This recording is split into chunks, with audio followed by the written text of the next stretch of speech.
What's up, y'all? It's Shuffle, and today's Darkest Dungeon 2 guide is going to be focused on pets. It's probably going to be a fast one, so I'm going to talk about how to unlock pets, kind of the best practices with them, and I guess the ones that I like the most. I'm not sure. We'll see where the day takes us. But yeah, hopefully you enjoy it. And so when you're ready to unlock pets, you have to unlock them from the altar. They are the companionship track. You can go to the Intrepid Coast. It's also on the bottom left under my camera. So good job, me. Yeah, so Intrepid Coast.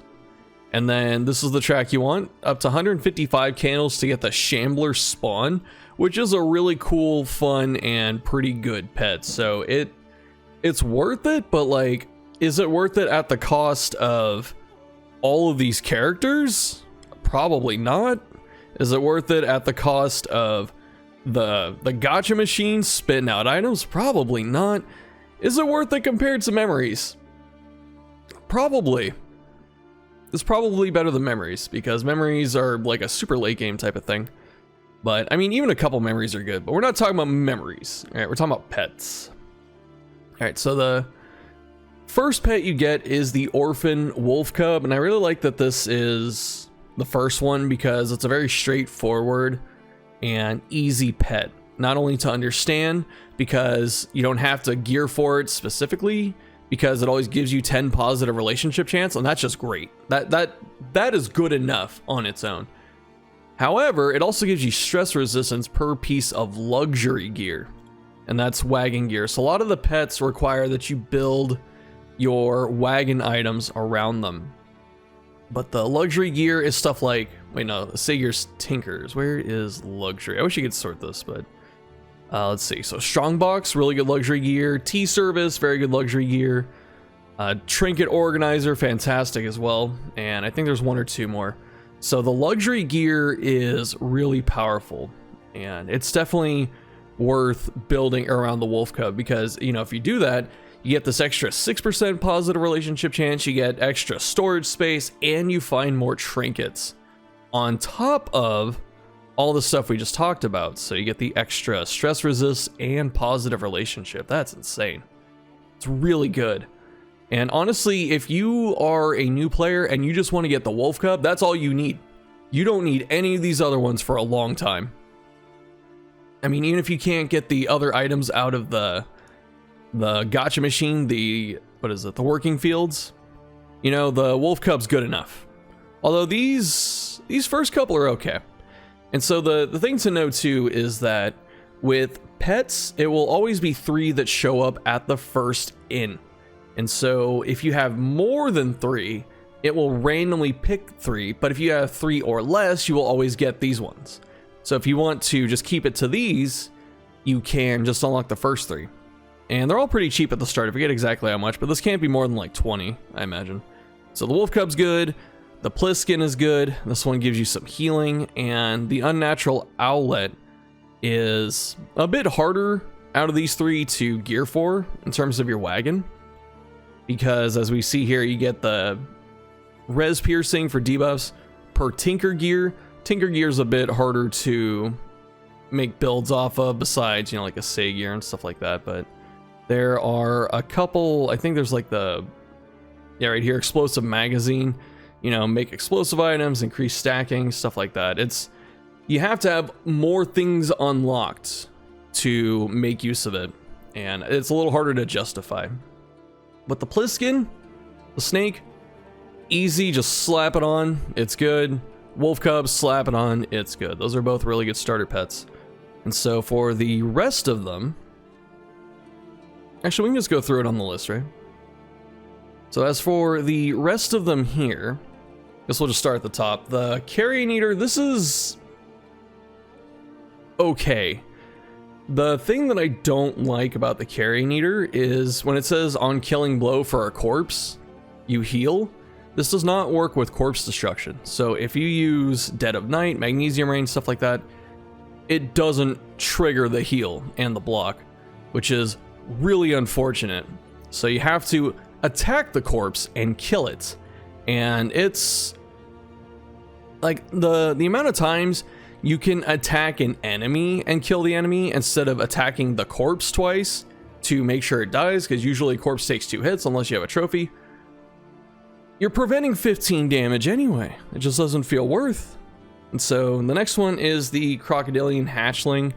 The damage per moving is okay. It doesn't ramp fast enough to really be a big difference. Unless you have a full dance team, then it can be okay. And the -1 speed as it stacks is just really... I don't understand why it even has this penalty, to be honest, because in order to get the most out of the upside, you have to build a team that can move and not like screw up when it starts moving. That is one of the hardest things to do in this game, is to build a proper dance team. Most players don't know how to do it, or they're too intimidated to do it, and that's fine.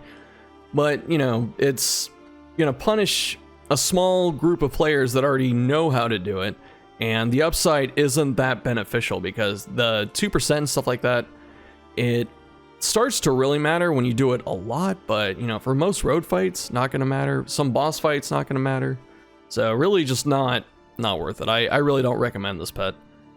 The Owlet, like I said before, this is the hardest to build around, or one of the hardest ones to build around from the start, but the upsides are really good. The debuff res piercing is fantastic. This helps all of your things like, you know, weaken and vuln and all that stick. It doesn't work for stun, but the other stuff, yes. Reanimated Rabbit, I think, is in the running for one of the best pets, because the way you play this one is you don't eat the food that you find. You're trying to stack up as much slime mold, bread, apples, and cheese and all that as you can.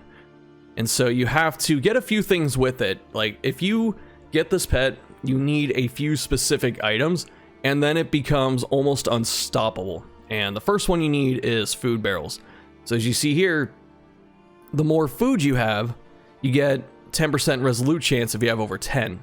And it increases your stacking, which means it's very efficient to store all of your food. Also, you can find something like the griddle. And if you have the griddle, it's pumping out 4 flapjacks at a time.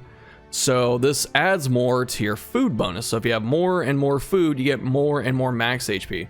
And the good part about this too is it's not percentage based. It's not 1% max HP. It's like 1 actual point, which is really good for those low HP units that can't get a lot of HP through percentages. So it helps your squishy units. And then if you have more food gear, it's more speed. And it's very easy to get up to like the 4 food gear that you need. I'm pretty sure, I think griddle, it used to be a starter item. I don't know if it's a starter item anymore. It better still be a starter item. It's a really good one to have for newbies. But yeah, and then you get stuff like icebox, so extra food looted. And I forget what the last food thing is. It's not tea service, that's luxury. Pot and still. I think there's one more. Oh yeah, the stew pot. Okay. So whiskey's pretty good. And being able to stack up more whiskey is nice. Stew is good to feed your team with, so that's really good. So if you're looking at the rabbit, you know, you're thinking all the food that you never want to eat is going to give you more HP. So all that random slime mold that you find, as well as the fact that you don't need to eat the food to get the benefit. And I guess you still could eat the food if you wanted to. Like, the selective eating of food is very important with this. So if you are stacking most of your food, it already gives you the HP anyway, so it's okay to stack it. And then you get up to +4 speed. So if you're looking at it, do you want +4 speed up to, I don't know, plus like 8 HP, plus 10% resolute chance, plus, I don't know, however much, like 30% disease resist, and a bunch of relationship stuff. Like, these builds for some of these pets are insane. And I do have a run where I made the rabbit pop off, and it was one of the coolest runs I've had with pets. So I like this one a lot. I could not recommend it enough. Going a bit out of order, the Shambler spawn, I guess, is the next one we'll talk about. And the thing that really hurts this is the lack of scouting. It doesn't seem like it's a big deal, but really, when you go into a region, all you get to see is whatever region objective is out there. Like, avoid the hoarder will pop up.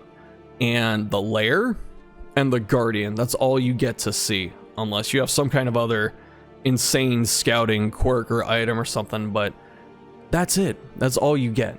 And if you find a watchtower, it still works, but you can't find out where the watchtower is. And that doesn't seem like a big thing, but it's actually a really big thing, because when I use this, I maxed out my loathing by accident, because I had no idea where the loathing was on the field. So the Shambler pet is kind of dangerous in that regard. However, being able to equip 2 cultist trinkets, because that's what it is. The Shambler pet counts as a dark impulse for the whole team, and it's one of the coolest ideas for a pet that they had. And using 2 cultist trinkets, absolutely nuts. Get like wounding words and temptation, or misstep plus lockjaw, you know, for like a dot character. It just so many cool, crazy combinations.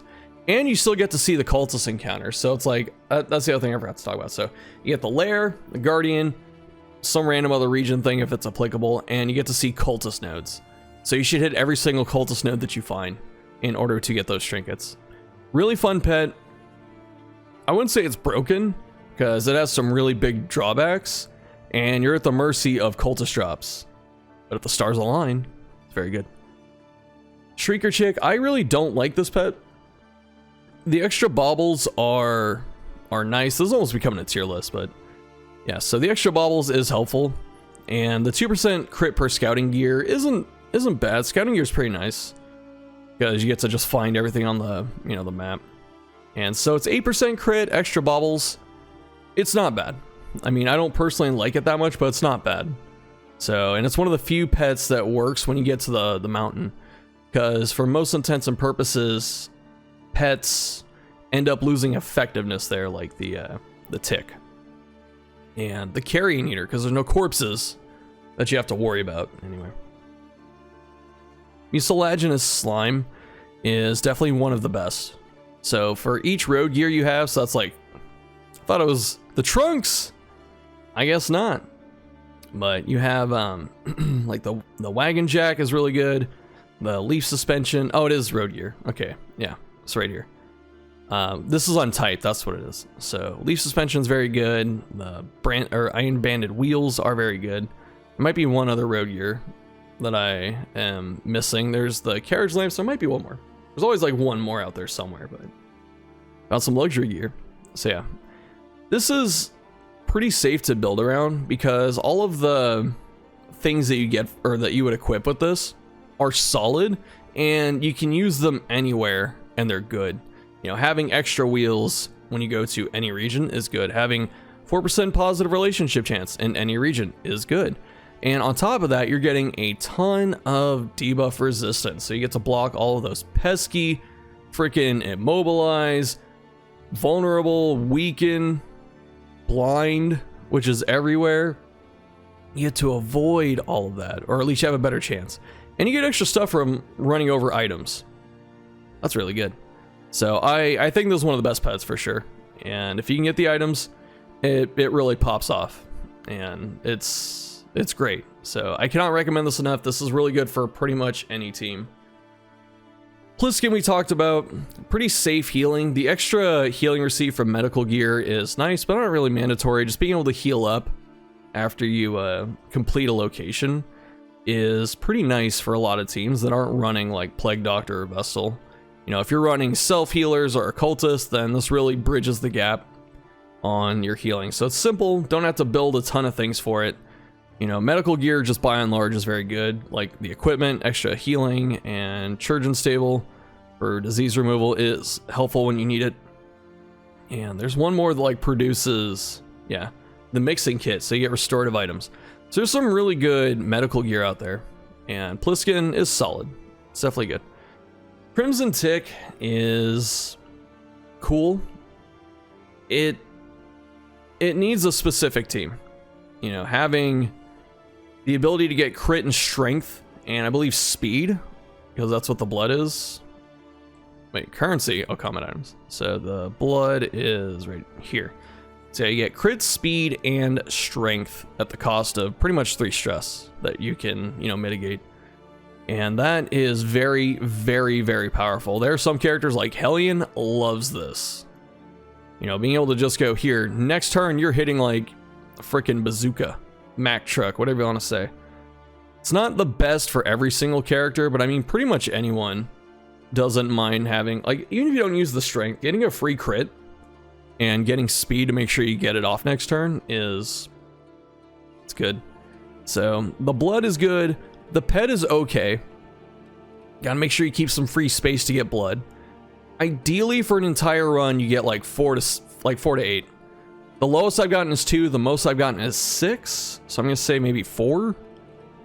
And if you can get up to 4 or more and save them for like bosses, it's good. So, and then we talked about the wolf cub already.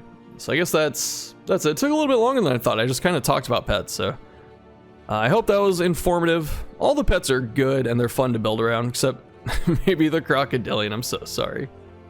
And I mean, this has to work, right? There's got to be someone out there that made this work. I just got to give it another chance. Yeah. So that's it for this one. Short and sweet. Thanks for watching. Got any other questions, throw them in the comments, jump in Discord and all that, and I'll see you next time.